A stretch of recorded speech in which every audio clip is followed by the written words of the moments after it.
என்ன நினைக்கிறார்கள் என்று கேட்டுக்கொண்ட அரசாட்சி செய்கிறார். அவர்களெல்லாம் அதிகாரிகள் சொல்வதை கேட்கிறார்கள். அந்த அதிகாரிகள் சொகுசு வாழ்க்கையை விதக்கிறார்கள். எனவே மக்களை பற்றி தெரியாத ஒரு மக்களாட்சி இருப்பதனாலேதான் கிராமப்புற மக்கள் எழுச்சி பெற வேண்டும், தனது உரிமை என்ன என்று தெரிந்து கொள்ள வேண்டும், தன்னை உணர்ந்தவன் தரணியாழ்வான் என்கிற முதுமொழிக்கு ஏற்ப நடந்து கொள்ள வேண்டும் என்று சொல்லி முடியாது என்று சொல்லக்கூடிய அளவிற்கு இந்த இளைஞர் கூட்டம் எழ வேண்டும்.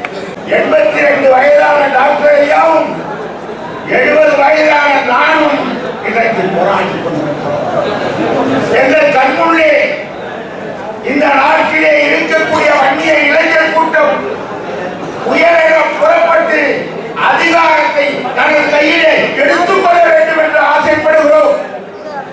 அதற்கேற்ற வகையிலே தான் இந்த போராட்டங்களை நடத்துகிறோம்.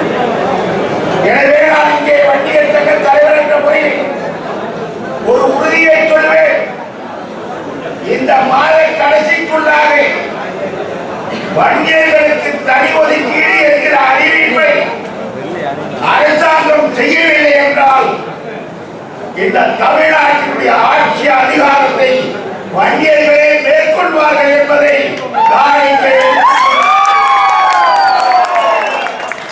அறிவிப்பதற்கு நீயா என்றால் நான் இந்த மக்களின் பிரதிநிதியாக, வன்னிய மக்களின் பிரதிநிதியாக இந்த உலகத்திற்கே சோழிடுகின்ற வன்னிய குடும்பத்தின் பிரதிநிதியாக நான் என்று சொல்கிறேன். வன்னியர்கள் தான் இந்த நாட்டின் தலையெழுத்தை நிச்சயமாக நிர்மாணிப்பார்கள்.